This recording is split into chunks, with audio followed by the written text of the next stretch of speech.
नमस्कार दर्शक बंधु मु सिपुन आपन सिपुन ओडिया टीवी को बहुत बहुत स्वागत करुच्ची। आज सेप्टेम्बर 14 तारिख शनिवार चलतु नजर पकेबा आज किछि गुरुत्वपूर्ण खबर उपरे। प्रथम खबर आज बंद रहिबो समस्त स्कूल कारण आज किछि जिले में प्रबल रु अति प्रबल वर्षा हेबो। भीषण वर्षा को दृष्टि रे रखी मयूरभंज जिले में आज समस्त अंगनवाड़ी केन्द्र समस्त सरकारी और बेसरकारी स्कूल बंद रहिबो। एने सरकार पक्षरु निर्देश दिया जाइथिबार खबर मिली। परवर्ती खबर एणिकी पुरी बेलाभूमि रे मिलिबनी मद। हाँ आज्ञा अबकारी नीति रे परिवर्तन आनिले मुख्यमंत्री मोहन चरण माझी।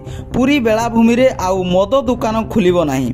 खाली सेतिकी नुहे ओडिशार समस्त धार्मिक अनुष्ठान 5 किलोमीटर भितरे खोलिबनी मद दुकान। पर्यटकों सुरक्षा दृष्टि रखी ओडिशा सरकार एभली निष्पत्ति नेइथिबार खबर मिली। परवर्ती खबर जेल रे दुर्गा पूजा काटिबे अपराधी कारण चलित वर्ष दुर्गा पूजा को अपराध मुक्त करिसंती ओडिशा सरकार मोहन चरण माझी। एथिपाई ओडिशा पुलिस एबे बड़ निष्पत्ति नेइछि। पार्वण पूर्वरु समस्त दुर्दांत अपराध को गिरफ कराजिबो बोली खबर मिली। परवर्ती खबर एक बड़ निष्पत्ति ग्रहण कले मुख्यमंत्री मोहन चरण माझी। राज्य रे क्षीर उत्पादन वृद्धि करने पाई लागू हेबो कामधेनु योजना। एथिपाई सरकार खर्च करिवे 1424 कोटी टंका। एही योजना अधीन रे प्रति वर्ष 2000 हिताधिकारी को 2टी गाई रखिबा पाई क्षुद्र क्षीर यूनिट प्रदान करिवे ओडिशा सरकार। एथिपाई 20,000 क्षीर चाषी को बाछुरी रिहाती रे जोगाई दिया जिवो बोली खबर मिली। परवर्ती खबर आज सरिबो मागणा आधार अपडेट। जदि आपण आधार अपडेट करि नाहंती तेबे जल्दी जाई करि नियंतु। जदि आपण आधार कार्ड को अपडेट न करिवे आज तेबे आसंता कालीठू अपडेट कराइबा पाई आपण को 50 टंका चार्ज देबा को पड़िबो बोली खबर मिली। परवर्ती खबर ओडिशार सबु रास्ता हेबो एबे चकाचक। मुख्यमंत्री नेले बड़ निष्पत्ति कारण अक्टोबर 5 तारिख सुधा राज्यर समस्त रास्तार मरामती काम शेष हेबो। कटक सह राज्यर सबु सहर काम सरिबो बोली आईन मंत्री पृथ्वीराज सूचना दैछंती। आसंता 18 तारिख दिन बंद रहिबो जगा दर्शन कारण 18 तारिख दिन रत्न भंडार जांच करिवे एएसआई टीम। सेथिपाई दिन गोटाए रु सर्वसाधारण दर्शन बंद रहिबो। सेपटे दर्शन बंद रहिले मध्य भक्तों को मिलिबो अबढ़ा बोली श्रीमंदिर प्रशासन पक्षरु सूचना दिया जाइछि।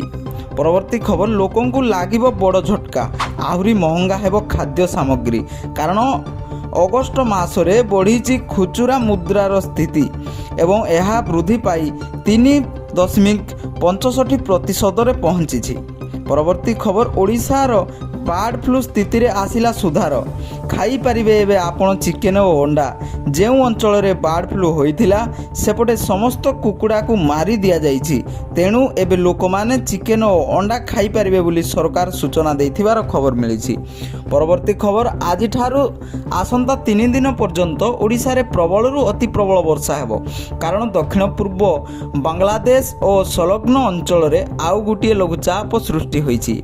यह आसंता 24 घंटा मध्य अवपातर रूप नेब जहारी प्रभाव रे आज नवरंगपुर मालकानगिरी कोरापुट मयूरभंज केन्दुझर सुंदरगढ़ बालेश्वर भद्रक जाजपुर केन्द्रापड़ा कटक जगतसिंहपुर रायगड़ा गजपति जिले में प्रबल रु अति प्रबल वर्षा हेबो। एने आंचलिक पाणीपाग विभाग केन्द्र सूचना मिली। परवर्ती खबर डाक्तर आंदोलन को शेष करेंगे प्रधानमंत्री नरेंद्र मोदी कारण कलिकता डाक्तरों बलात्कार घटना रे राष्ट्रपति और प्रधानमंत्री हस्तक्षेप लोड़िले आंदोलनकारी डाक्तर जहा फल राष्ट्रपति और प्रधानमंत्री मिसी आंदोलन को शेष करेंगे बोली सूचना मिली। परवर्ती खबर लघुचाप को दृष्टि रखी मत्स्यजीवी मानू आज 15 तारिख जाए समुद्र को न जीवा पाई परामर्श दिया जाइछि। जो माने गभीर समुद्र रे अछंती सेमानंकु तुरंत फेरिबा पाई परामर्श देइछि पाणीपाग केन्द्र। परवर्ती खबर महिलांको परे एबे छात्र छात्रींको पाई आसिला बड़ सुजोग। ओडिशा रे এপর্যন্ত 50 লক্ষ মহিলা সুভদ্রা যোজনার আবেদন করে পঞ্জীকরণ করাইছন্তি। এবে প্রতি ব্লক ও গ্রাম পঞ্চায়েতরে আরম্ভ ହେବ সুভদ্রা স্বাগত সপ্তাহ। সেহিপরি ওড়িশার বিভিন্ন মহাবিদ্যালয়ের ছাত্রছাত্রী মানে সুভদ্রা যোজনা মাধ্যমে মহিলা মানଙ୍କୁ সচেতন করাইবে। চিত্রাঙ্কন ও প্রবন্ধ ও ফটোগ্রাফি আদি প্রতিযোগিতার অনুষ্ঠিত ହେବ। ছাত্রছাত্রীଙ୍କୁ পুরস্কৃত କରାଯିବ সহিত আর্থিক সহায়তা প্রদান করিবে ওড়িশা সরকার। পরবর্তী খবর, সুভদ্রা যোজনার বন্ধ হেলে অনলাইন আবেদন আউ করিপারিবে নাহি।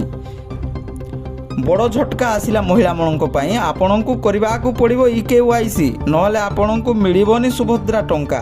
ଏପର୍ଯ୍ୟନ୍ତ ଓଡ଼ିଶା ସରକାର ପାଖାପାଖି 50 ଲକ୍ଷରୁ ଅଧିକ ମହିଳା ଆବେଦନ କରିସାରିଛନ୍ତି। ସୁଭଦ୍ରା ଯୋଜନାରେ ମିଳିଛି କିଛି মেଣ୍ଟେନାନ୍ସ ତ୍ରୁଟି, ସେଥିପାଇଁ ପୋର୍ଟାଲଟି 12 ଘଣ୍ଟା ପାଇଁ ବନ୍ଦ କରିଦିଆଯାଇଛି। ସୁଭଦ୍ରା ଯୋଜନାରେ ଆଜିଠାରୁ EKYC ପ୍ରକ୍ରିୟା ଆରମ୍ଭ ହେବ।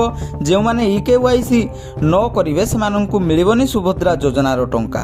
ସେମାନଙ୍କୁ ସୁଭଦ୍ରା ଯୋଜନାରେ ସାମିଲ କରାଯିବ ନାହିଁ। ଏନେଇ ପୋର୍ଟାଲରେ ସରକାରଙ୍କ ପକ୍ଷରୁ ତଥ୍ୟ ଦିଆଯାଇଛି। ଯେଉଁ ମହିଳାମାନେ ପୂର୍ବରୁ ସୁଭଦ୍ରା ଯୋଜନାରେ ଆବେଦନ କରିସାରିଛନ୍ତି ସେମାନଙ୍କୁ ପୁଣି ଥରେ ଜନସେବା କେନ୍ଦ୍ର ବା ମୋ ସେବା କେନ୍ଦ୍ରକୁ ଯାଇ ସୁଭଦ୍ରା ଯୋଜନାର EKYC କରିବାକୁ ପଡ଼ିବ। ଏନେଇ ସରକାରଙ୍କ ପକ୍ଷରୁ ବଡ଼ ଘୋଷଣା କରାଯିବ। ଯଦି ଆପଣ ନୂଆରେ ଆବେଦନ କରିବେ ତେବେ ଆପଣ ଆବେଦନ କରିବା ସମୟରେ ହିଁ EKYC କରିବାକୁ ପଡ଼ିବ। ଯଦି ଆପଣ EKYC ନ କରିବେ ତେବେ ଆପଣଙ୍କୁ ସୁଭଦ୍ରା ଯୋଜନାରେ ଟଙ୍କା ଦିଆଯିବ ନାହିଁ। କାରଣ ଅନେକ ଅଯୋଗ୍ୟ ମହିଳାମାନେ ସୁଭଦ୍ରା ଯୋଜନା ଆବେଦନ କରି ଟଙ୍କା ପାଇବାକୁ ଚାହୁଁଛନ୍ତି। ତେଣୁ ଆଜିଠାରୁ EKYC ପ୍ରକ୍ରିୟା ଆରମ୍ଭ ହେବ ବୋଲି ଖବର ମିଳିଛି। ପରବର୍ତ୍ତୀ ଖବର ସୂଚନା ରହିଛି ଯେ ସୁନା କିଣିବା ପାଇଁ ଚାହୁଁଥିଲେ ଆସିଲା ବଡ଼ ଖବର। ଓଡ଼ିଶାରେ କମିଲା ସୁନାର ଦର।